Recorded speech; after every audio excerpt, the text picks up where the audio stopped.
Today we talk about what we learned at the 2024 NFL Combine, and we say goodbye to a legend across the National Football League. All that coming up here on Football with Faria. It's time for Football with Faria. You got to get the offense right, and you got to be able to be aggressive. They put up 14 against the secondary. That is driving me up a freaking wall right now.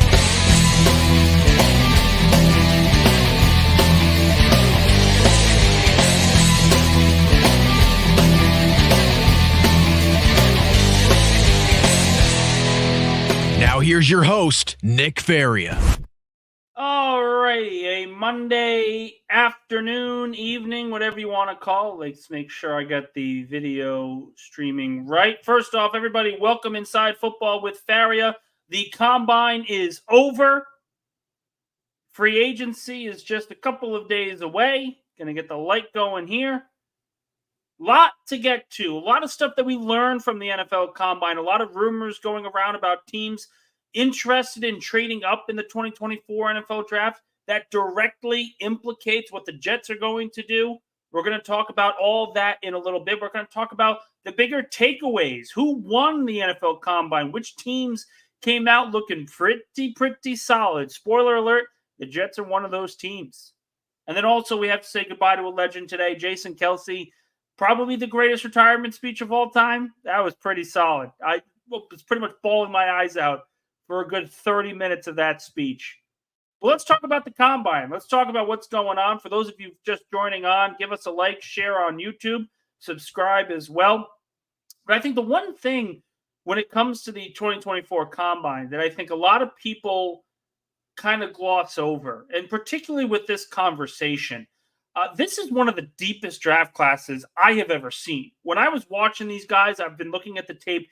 These guys, top to bottom, from the quarterbacks to the offensive line, receivers, corners, it is a loaded draft class. And the one takeaway that I had was actually from Daniel Jeremiah on the final day on NFL Network.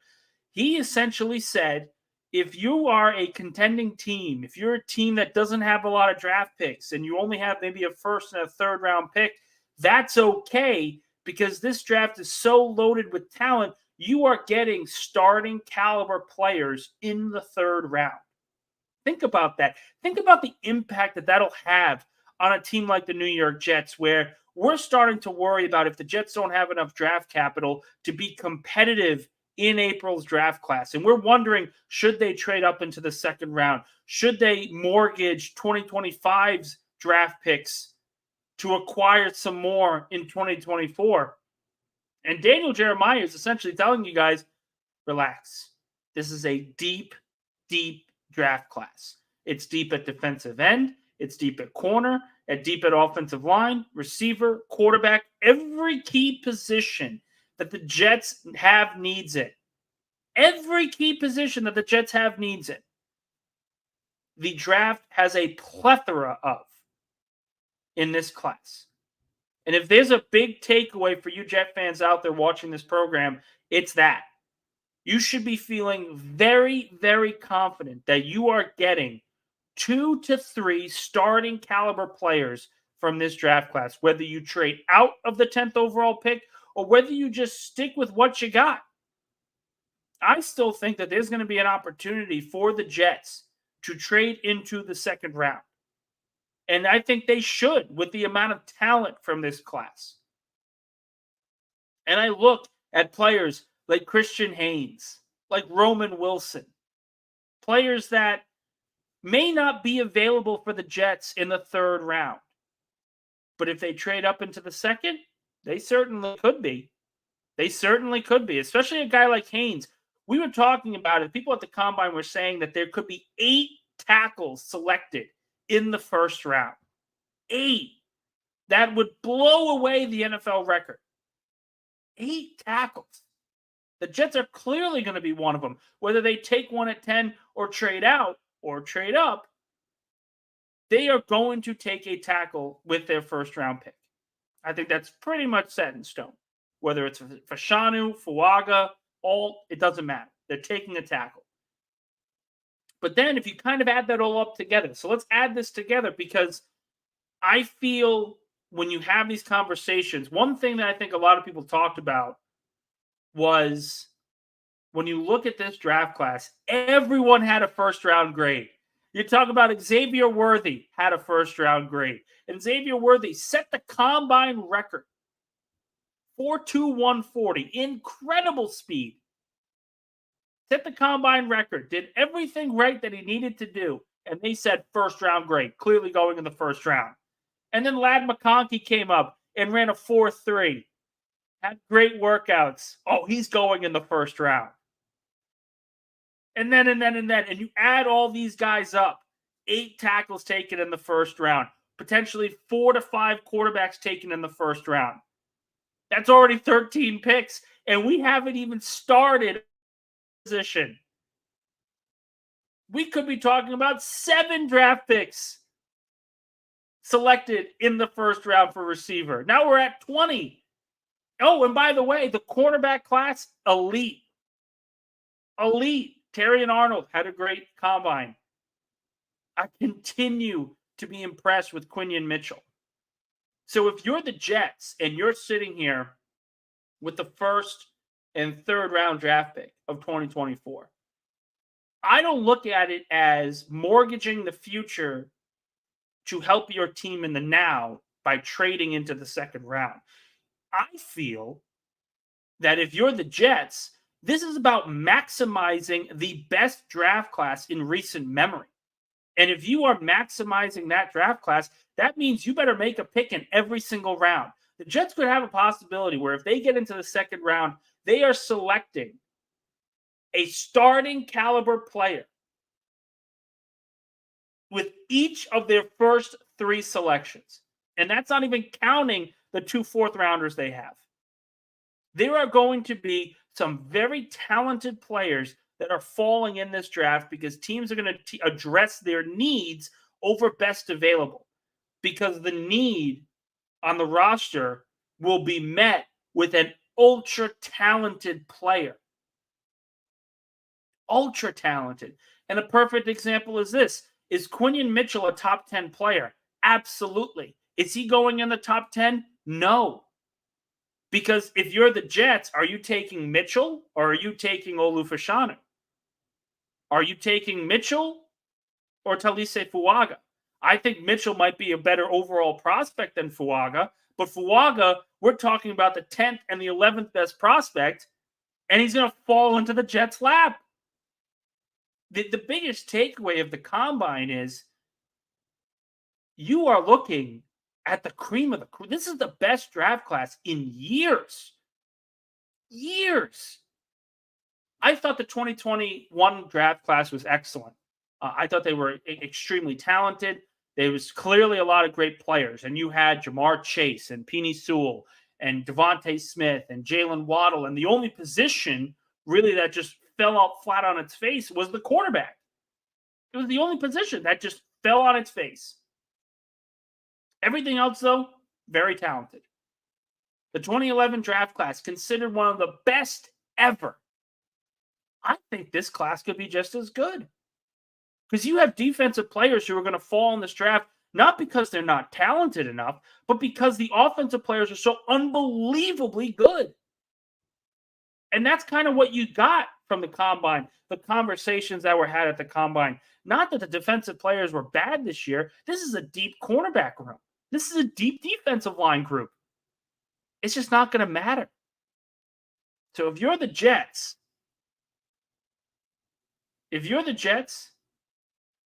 you are very, very pleased. If you're a fan of the Jets, you're very, very pleased because you're sitting pretty with the 10th overall pick. And you can do a lot of different things. And maybe you get a king's ransom for the 10th pick to trade back so someone can get Michael Penix or J.J. McCarthy. And you want to talk about a big takeaway from there, the McCarthy excitement, so to speak, the buzz around J.J. McCarthy is real. He is going in the top 10.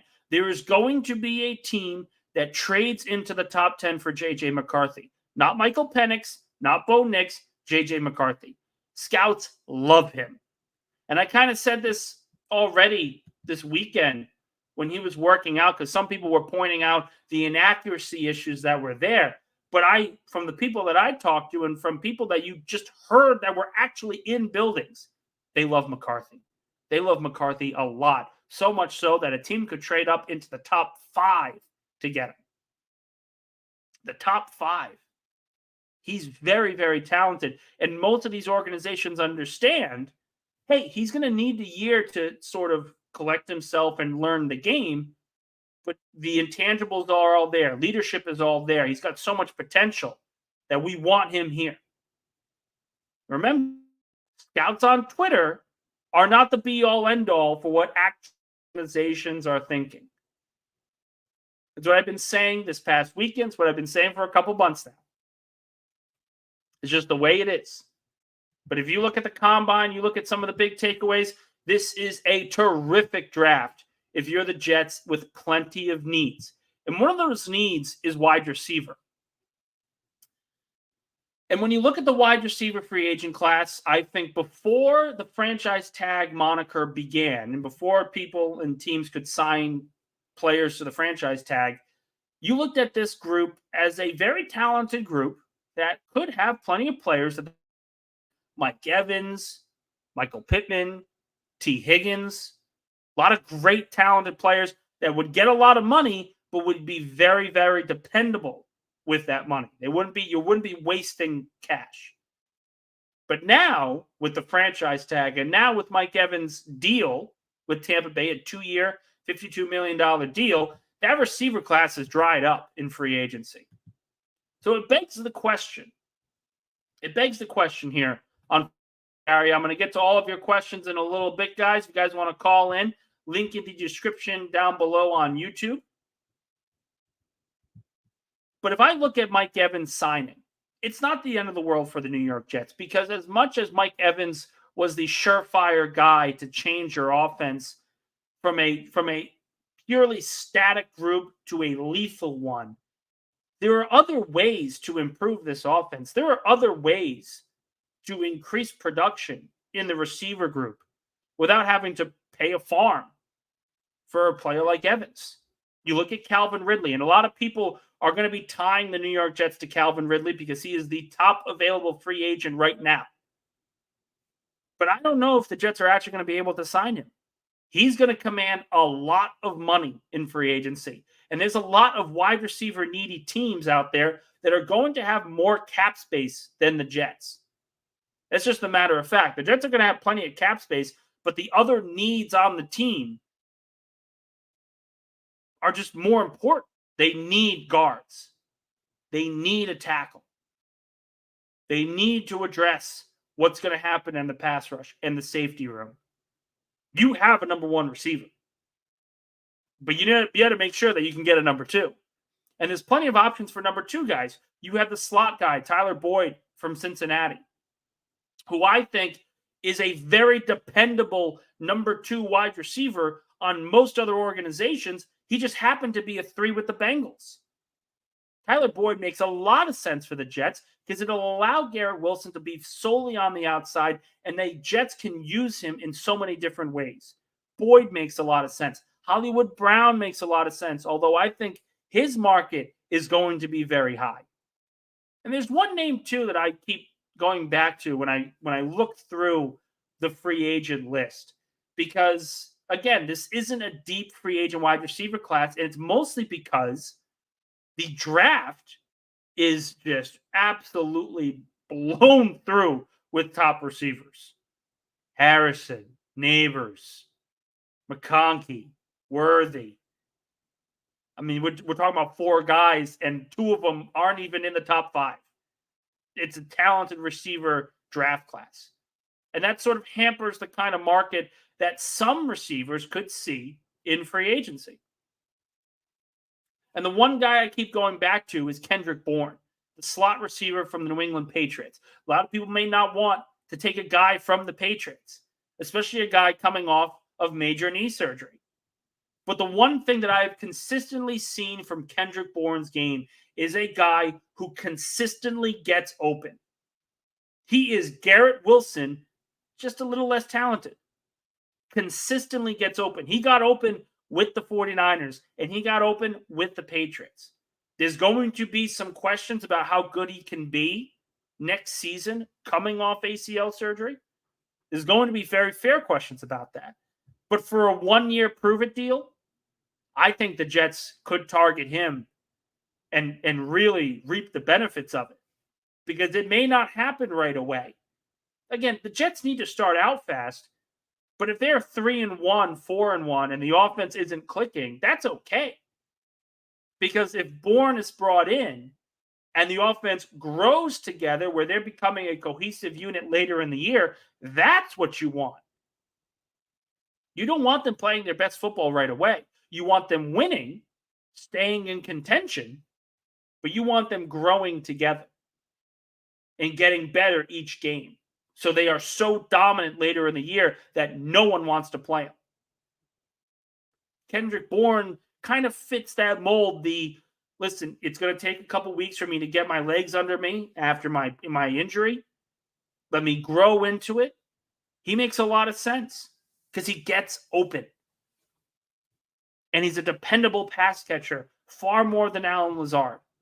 And I'm not saying that he's going to jump in and be the number 2, but if you have multiple number 3s that are dependable, that you can trust, that goes a long way in this conversation.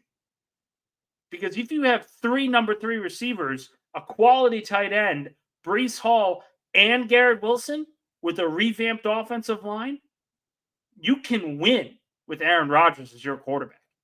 Aaron Rodgers has won with a hell of a lot less. He's gone to the NFC Championship game with a far lesser roster than what the Jets could bring in if they bring in a guy like Kendrick Bourne and a couple other guys. I don't think they're just going to stop with Kendrick Bourne. I think that's just one option. But there's clearly spots here where the Jets could really, really compete in free agency for some of these top guys and really look out. I look at the combine and I look at their needs and it all matches up. They need offensive line help. It's the deepest tackle class in recent memory. They could use some defensive line help, especially in the interior. There's a lot of late round tackles that are going to be available in the 4th round. Oh, well, they could use another receiver and some more interior depth at the positions of offensive line. And you've got quality role players that are capable of helping this team out in 2024 in the later rounds. This class is as deep as you get. And it's why I think there's going to be a very interesting couple of weeks to start free agency. Brian Costello said it. I forgot where specifically. But Costello essentially said that the Jets were not going to go all in aggressive to start free agency. And they were going to look for the best overall value in some important positions, including receiver. That's the right way to do things. If you're in on Calvin Ridley, great. But there's a lot of value that can be helped by this organization, especially down the road. It's right there. Right there. And if I'm really going to compare where the Jets are to some of these other teams that are rebuilding or had disappointing seasons, I think they're in a much better situation than, say, the Vikings or the Falcons. The Falcons don't know who their quarterback is. The Vikings don't know if they're going to be rebuilding next year. The Jets are in a perfect situation really to just sort of lay low, get the value signings they need, and then get the power they desperately require in the draft. This is the draft where the Jets can look and have a 2022-esque draft with top talent at every selection simply because there's no other way to do it. There's talent everywhere. Everywhere. It's incredibly deep of a draft. And that's why it's going to alter some of their plans at wide receiver and free agency this year. Let's get to some of your questions from Franco. We'll start with him. Nick, do you have a concern with the Jets relying so heavily on AVT coming back from an Achilles injury? Honestly, I think they may need 4 new offensive linemen. This is a good question from Franco, and I disagree. I don't think there's going to be a lot of concern here for AVT for a couple of reasons. One, Both of his injuries came in Denver, and they're not playing the Broncos next year. So that alone is going to give them some needed pressure off them. And I think they'll be much better off not playing in Denver for AVT's sake. The other piece is I truly feel that they are going to allow Elijah Vera Tucker to play and practice in one position. It's not going to be moving around in practice to hope certain things happen. We're going to put him at right guard, but if an injury goes down, we're going to move him quickly to right tackle. No. I think they are going to move him to a specific spot and keep him there for the entirety of practices, for the entirety of training camp. And they will say, okay, we're going to go and get depth elsewhere. So we don't put the pressure on a player that maybe had it with those two injuries. Follow-up question from Franco regarding AVT. Do you think they give him his fifth-year option? I do. Because it doesn't make sense if they don't. It doesn't. AVT has been a dependable tackle and guard for the first few years of his career. And you have to reward those kind of players when you do that. The one thing that I say, and a lot of people kind of point to, is that they weren't planning ahead with Bryce Huff. They didn't give him a long-term extension when he was ahead of the market and they could give him a team-friendly deal. They didn't do that. They bypassed it, and now they're in trouble and about to lose Bryce Huff into free agency. They could be doing that with Michael Carter, arguably the best slot corner in the National Football League, and you might be watching him walk in free agency next year if you can't get a long-term extension done this offseason. And I think they will. I think they are going to go to the negotiating table and get a deal done that works for both Carter and the Jets. But you have to stay ahead of the conversation. You have to stay ahead. And by staying ahead, that means giving players that are good the opportunity to stay with your franchise. The Jets have accumulated all this great talent, and there's plenty of talent on this roster to be very excited going into 2024 and beyond. But what good is it if you don't re-sign any of them? What good is drafting AVT and thinking that he's a pillar of the offensive line if you're not willing to trust him enough to give him that fifth-year option? The fifth-year option, I think, is what, 13, 14 million? Even if it's 19, let's say if it's as big as 19 million. If you are trusting Vera Tucker to be your best offensive lineman, you run with it. And then you negotiate a long-term deal so you lower the cap hit and you don't have to worry about the 19 million. It's really that simple. But you can't let him walk. And you can't just negotiate earlier because you didn't want to deal with it this year and you had more questions. You stay ahead of the conversation. The best comparison I had was the Philadelphia Eagles. Jordan Mailata did not have a fifth-year option. He was a tackle prospect that didn't play a down of football for his entire collegiate career, was a rugby player. The Eagles had developed him, molded him into a quality tackle, but no one really knew what he was going to be. But Philadelphia gave him the extension. They trusted their development team. And now Mailata is the most underpaid left tackle in football because he's an all-pro caliber player making the 15th most money of the position. You have to stay ahead of those conversations. You have to stay ahead of the negotiating table. And if the Jets don't do that, you have to question why. Why are you not staying ahead with some of these teams, some of these players that you are drafting and finding that they are successful? I've said before, guys, the positions of value. There are really 5 positions of value that teams should pay as much money as you need to because they are so important to the lifeblood of the team.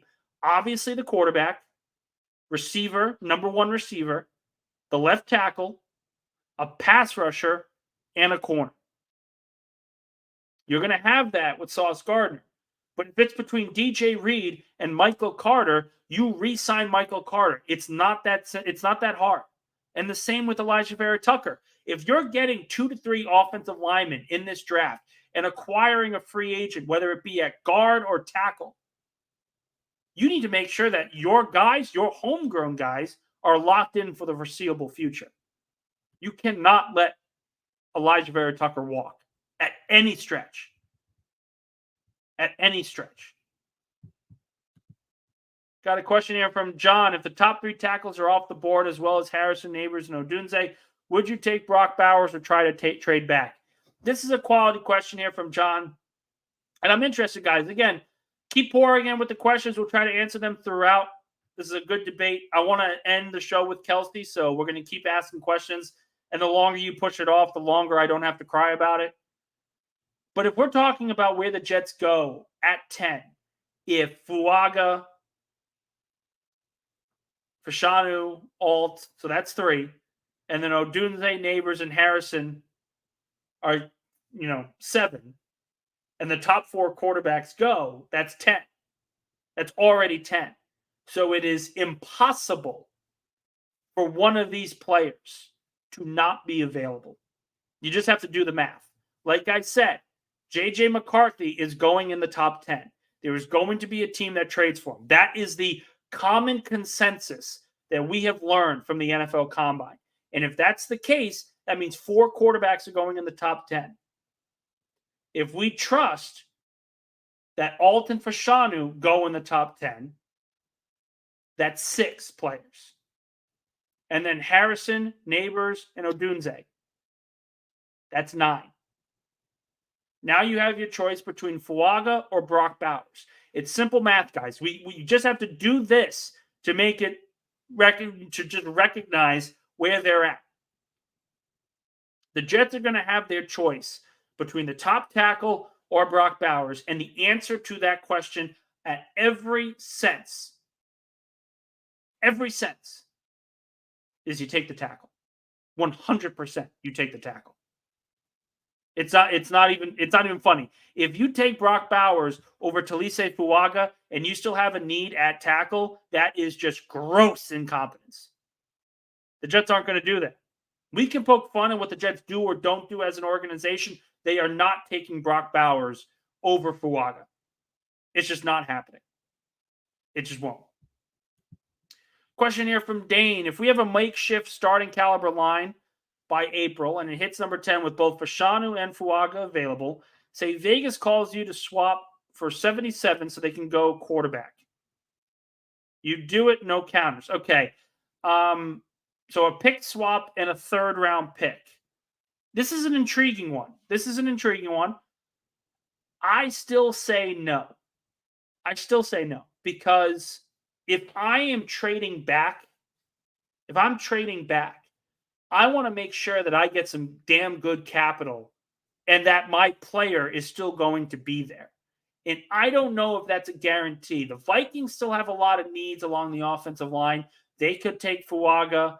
I know the Raiders are going to be available as well. There's questions that I have surrounding the early teams that makes me believe that if you're the Jets, it's not about trading down. It's about acquiring the tackle you want. And this is kind of what I was teasing this past weekend, guys. If you're Joe Douglas and you watch Joe Alt fall to the 8th overall pick, and a trade up with Atlanta could be had if you have a pick swap and you give them your 4th and next year's, say, 4th round pick. 1 and 2 4s to get Joe Alt. Are you doing it? Let me know. Would you want this organization to trade up for Joe Alt if he falls to the 8th overall pick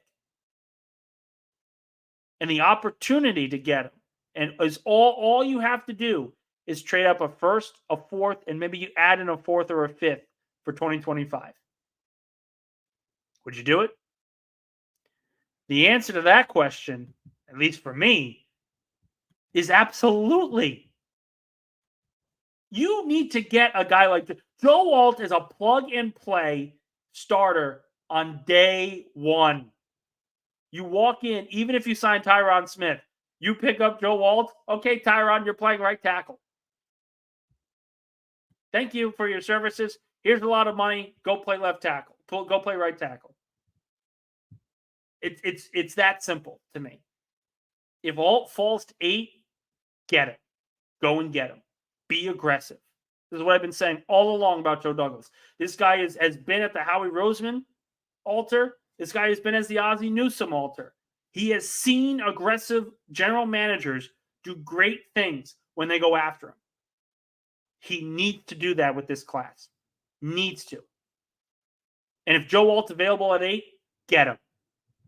I'm not even joking. And listen, you guys may think I'm crazy. You might say, oh, there's no way Alt is going to be in a position where the Jets can get him. But do the math here. First overall pick, I think we all agree it's going to be Caleb.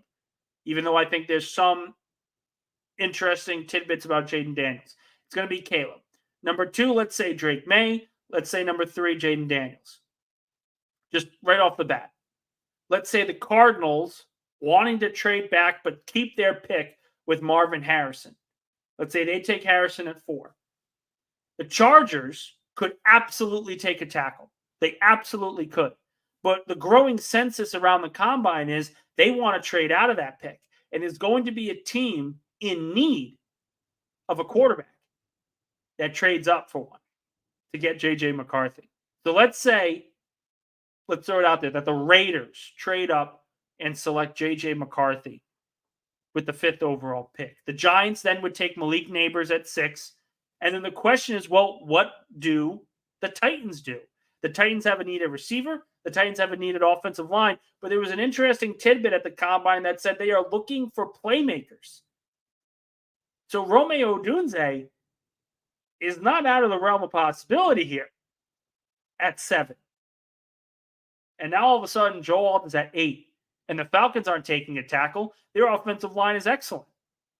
Let's say the Falcons take a pass rusher in Dallas Turner. Let's say they take Turner. Now all of a sudden, Joe Alt is sitting there at 9. And now you don't need to give up 3 picks. Now you just need to give up a 3rd. Essentially the same trade that Howie Roseman gave up for Jalen Carter last year. You may think I'm crazy here, but do the math. That is a very realistic timeline of what could happen on draft day.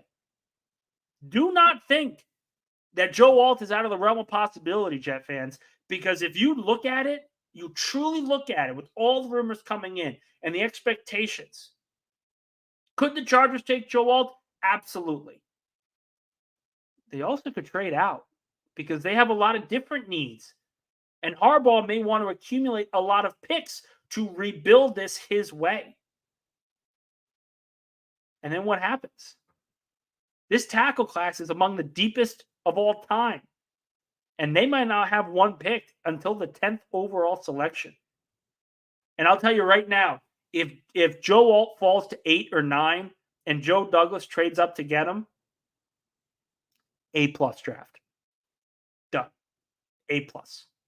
There is no other moves he has to make to get rid of trading up for the best offensive line prospect of the last 4 years. Or whenever Quentin Nelson got into the league. Again, now I'm not saying this is going to happen, but there's a very realistic path that Joe Alt will fall to the 8th or 9th pick. And then all bets are off. Let's say, for example, that the Falcons take, let's say they go edge rusher. Let's say they go edge rusher. And then the Bears are sitting there at 9. The Bears aren't going to take a tackle. They trust their offensive line. They're probably going to take a receiver or trade out for another team that wants a quarterback. Maybe one team is actually really high on Michael Penix as opposed to everyone else, and they trade up for Penix. Now Joe Alt's at your lap without having to trade. You guys think this might be outlandish, but Jalen Carter fell last year, and for very real reasons. He had the clear off-field drama about the accident that killed a member of his team and a staff member of the Georgia Bulldogs. There's a legitimate reason why he fell. But there's a legitimate reason also why Joe Alt could fall. And it has nothing to do with off-field concerns. It's just that the rest of the draft class is so talented. The quarterback class, the receiver class, the corner class. What if we see 2 corners taking, one from 8 and 9? That throws the whole draft on its head. Just something to think about here, guys. Something to think about. Let's go through some other questions from Dane. Nick, how does present picks versus future pick valuing typically go? I forget. Is the second now worth a third next year in the most basic sense? Dane, this is a good question, and it really comes down to the draft class. Everyone is scouting every class, both now and in the future. So there are people expecting to have some of their questions answered in the 2025 class as opposed to the 2024 class. That's why you kind of hear it every year where some people say, oh, this isn't the class to go all in for. It's next year's. You hear it every year. You hear it every year. You heard it at this combine. Yeah, this class is good, but next year's class is even better. You hear it every year. So if I am the Jets, and it's going to come down to which franchise is going to be valuing each one. If you're the Chargers, you might be valuing your future picks more than your present picks. Same thing with the Cardinals. But if you're the Jets, you're valuing the now because you can compete now. And if you sacrifice the 2025 draft to get a guy like Joe Alt and then Christian Haynes, you have solidified your offensive line for a decade, and you don't have to worry about the position group in 2025. Plain and simple. All right, we got a question here. I have no idea what this is about. Why is the price of Coca-Cola exploded by almost 300% in 1 year? I have no idea, man. Inflation, terrible. Just absolutely terrible. From Hater, Bourne is a number 4 wide receiver, number 3 at best. On good teams, he's a 4 or 5. On bad teams, he's a 4 or 3 at best during his career. Coming off knee surgery, no bueno. Again, I'm not sitting here saying that Kendrick Bourne is going to be the only receiver that the Jets have to sign. Because if you bring in Bourne, you're going to have to bring in somebody else. I completely agree with that. But with Aaron Rodgers, if you get 3 number 3 receivers with Garrett Wilson, with Breece Hall, with another running back, with Tyler Conklin and Jeremy Rucker, that's a quality offense. That's a quality offense. And I think I would sign up for that. If I was a fan of the team, I would sign up for that. Going through some of your questions here, guys, make sure you guys want to call in, link in the description down below. Trying to get through everyone's questions here. From Rich, you see Ricky Purcell play at any of the All-Star games? Would you add him to the wide receiver room? This is an interesting one. I hear Purcell got a lot of credit. Looked pretty good at the Combine. Looked pretty good at the Senior Bowl. But if I'm looking at some of these guys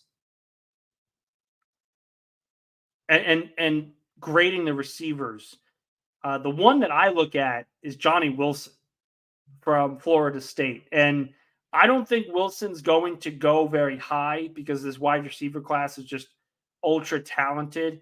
But if you're the Jets in round 4 or 5 and you're looking for a young receiver to develop, Johnny Wilson, what was it? Something like he had the highest vertical ever, and he ran like a 4.4, even though he's like 6'8" or something like that. Like the metrics that he has are completely off the charts. Completely off the charts. So I don't know. Purcell's good. I like the McCaffrey kid, McCaffrey's brother from Rice. I thought he had a very good combine. He could go in the later rounds. I always circle Ladd McConkey as the sort of player that the Jets would love to have in the slot. And I think he could be available in the second round. I just don't know if he will be within striking distance for the Jets to actually trade up. And they may not, and they may not. They may not. I know Costello said they're probably not going to trade up because they trust the draft class and they trust their draft board. And for that, I understand.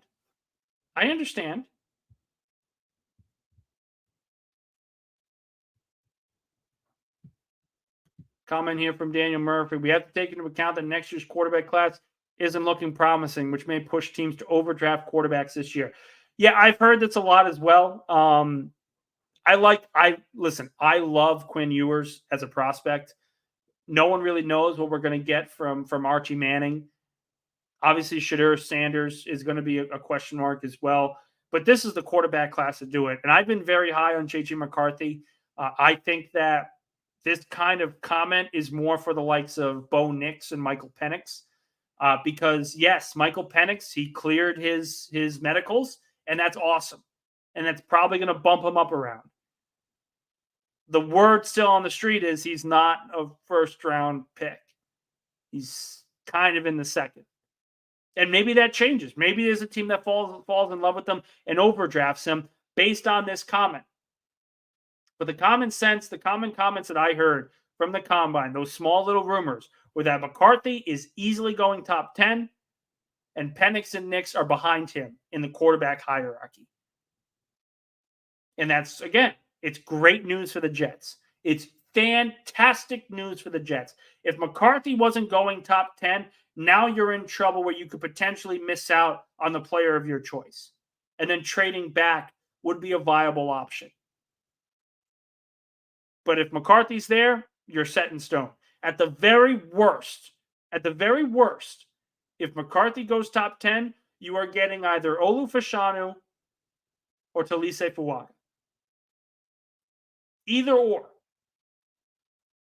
And if you're the Jets, you take it to the bank. Because I love Fashanu and his upside, and Fuaga is an absolute mauler that continues to impress in drills and in scouting combines.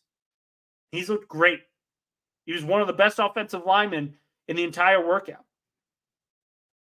But let's play devil's advocate here, guys, because we got some time. Let's play devil's advocate. Let's say McCarthy goes outside the top 10. Fuaga, Fashanu, and all are all taken. If I'm the Jets, you trade back, accumulate some picks, maybe potentially get a second rounder. And then you go after the next group of tackles. And the next group of tackles, to me, starts and ends with that Fautanu guy from Washington, the left tackle. They love him as a guard. He wants to be a tackle. I love his upside, and he had a terrific combine. He may have to develop a little bit, but you can put him in at right tackle, and he can start for you day one. There's a lot of day one starters here. Fuaga, Latham, Fautanu, Fashanu, Alt. That's 6 guys that you can trust day one to start. And that's not even counting Jackson Powers Johnson, the center from Oregon, who will start week 1 for whatever team drafts him. Whichever team. This is a very deep offensive line class. So no matter what the Jets do, I'll leave this as my last parting gift for Jet fans here before I talk about my sad day today. But if I'm the Jets, they can do no wrong. You trade back, you pick up the best available tackle, great. Accumulate more picks in a deep class. You trade up, you get either Alt or Fashanu, awesome. Awesome, great, sign me up. If you just stay at 10 and take Fuaga, check plus, we're good to go. There's really no move here where the Jets can be wrong, particularly if they take an offensive lineman. I think people will argue that if they take a receiver, people will be understanding. People will be understanding because, listen, they need a receiver, and if one of them falls, this is the class to do it. But if you don't, that's okay too, because there's so much talent in this class. So much talent in this class. And if you're Jet fans, this is the class to sit back and say, okay, Joe, make your pick. Let's see if it works out. There's no need to comment and complain, oh, I wanted this guy, and oh, I wanted that guy, and oh, why didn't we do and trade up for this guy? It's going to be an A draft, so long as you take a tackle. Because this class is so freaking deep. Each tackle brings something unique to their repertoire that's going to help offenses right off the bat. And if the Jets get someone that maybe we weren't thinking, maybe they take Latham at 10. But that's okay. It's not a bad thing. It's just they saw something in Latham and they loved it. Latham is a quality player that's going in the first round, probably in the top 15. If they take him at 10, it's not a reach. It's not. I continue to say that Joe Alt's going to be landing in front of their lap to either trade up for or just take. But if you're the Jets, you're in a prime position here to do whatever you want for it to not be a bad pick. Because all you need is a tackle. Draft the tackle. And it's going to be a good pick. It's going to be the right one, at least to start, until we see them actually in practice. So that's my combine talk for today, guys. For those of you that still want to hear, I do have to comment about Jason Kelce in what I think was the greatest retirement speech of all time. He essentially, for those of you that haven't seen it, I definitely encourage you to do it because this isn't about a Jets or an Eagles thing. This is a football thing. This is a football thing.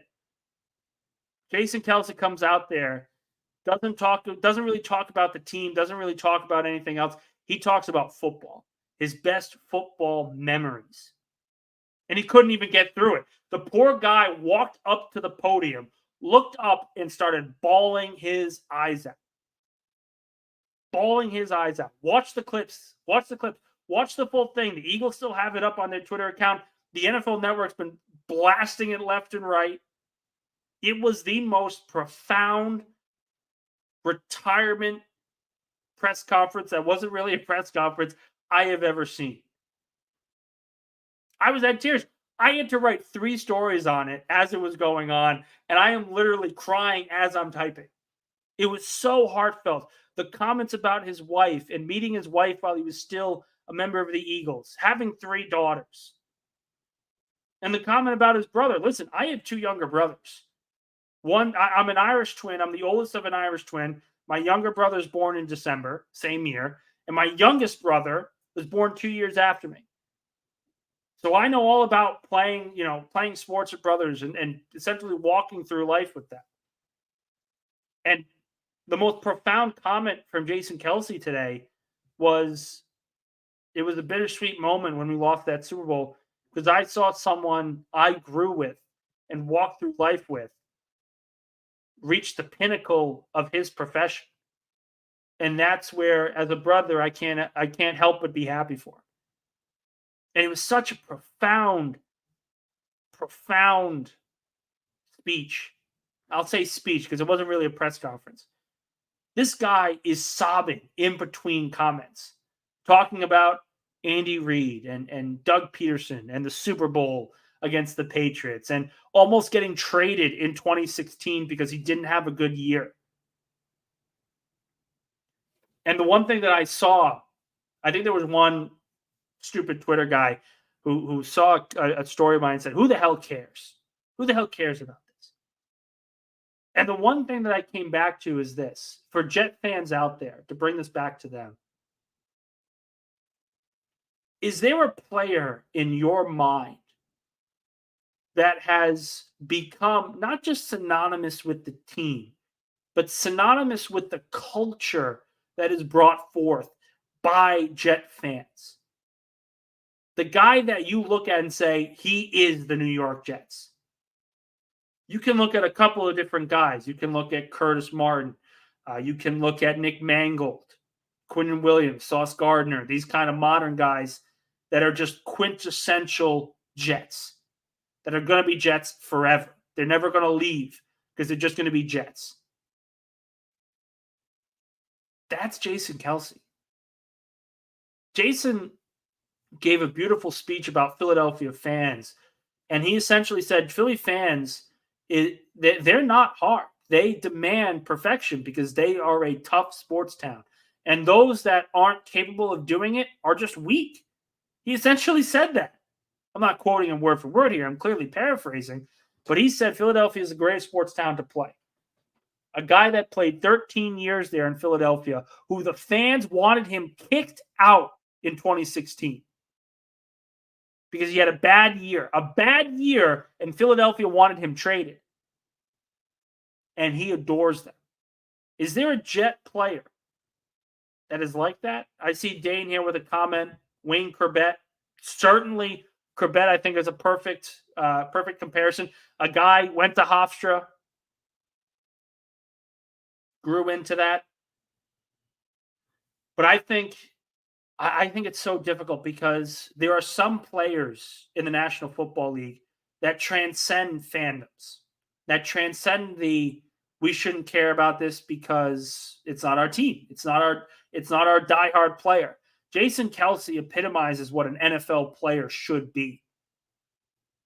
He's a world-class dad, a world-class philanthropist. This guy has been a part of the Eagles Autism Foundation for over a decade. Him and his wife have always been a part of it. They have their own Beat Philly Foundation. He is synonymous with Philadelphia. And if you look at the face of the Eagles franchise, for a long time it was Chuck Bednarik. Then it was Brian Dawkins. I think there's a legitimate conversation to have. Jason Kelce is now the face of the Philadelphia Eagles franchise all time. And I love Donovan McNabb. I don't think he's it. Because they won the Super Bowl and Kelce was a key cog in that. Is there a player on the Jets that are like that? Maybe, name it. But to say that people shouldn't care about a different retirement for a different team, I think is wrong because there's some players that transcend it. That transcend fandoms. And I'm not talking about Tom Brady because there's a lot of issues outside of just the player of Tom Brady why people hate him. But Peyton Manning's retirement in 2015, you tell me that you didn't shed a tear with that and get a little choked up and be like, damn, one of the greatest of all time is gone. That was Jason Kelce today. The greatest center of all time is now gone. The guy who completely changed what centers are expected to be, gone. And if we want to compare certain players for the Jets that could be on that pedestal, that could be considered that in the future, I think the number one name that comes to mind is Sauce Gardner. Because I think what the Jets are going to do is they're going to learn their mistake with Darrelle Revis. They're going to learn from that mistake. They're not letting Sauce Gardner leave. And I think there's a very good chance that Gardner could be what Jason Kelce is to Philadelphia. Because you see it. You see it in how he reacts. I'll throw Garrett Wilson in there. That's perfectly fine. If you guys think that's Garrett, not wrong. Maybe it's Joe Tittman. Maybe it is Nick Mangold. But I look at Sauce Gardner and the way that he recruits, the way that he talks about this team. You tell me he is not the face of the New York Jets. Quinnen Williams is certainly up there too. Certainly up there. But Sauce Gardner had completely transformed the Jets. Completely transformed them. He walked in to the worst pass defense in football and made them the best in 1 year. 2-time first-team All-Pro. I got choked up talking about Jason Kelce earlier to my dad. It's a bittersweet moment, and it hurts when you have an all-time great player leave you after so many years of being this dominant player. You expect him to be around at all times.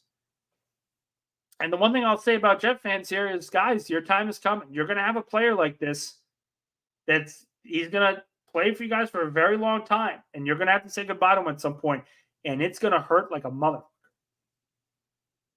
It fucking hurts when you see a player like that just go to retirement because you're happy for him. You're happy that they played the NFL and they're going into the Hall of Fame, and he is the greatest Eagle of all time.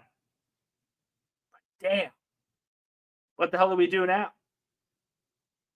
Something to think about. For you Jet fans out there, a parting question. Who's the Jet player that you feel will be the Jason Kelce of this franchise? Is it Sauce Gardner? Garrett Wilson? Maybe Jermaine Johnson? All right, I'll answer one more question from Daniel Murphy. A little too sad. Who's the priority re-sign, Carter or Reed?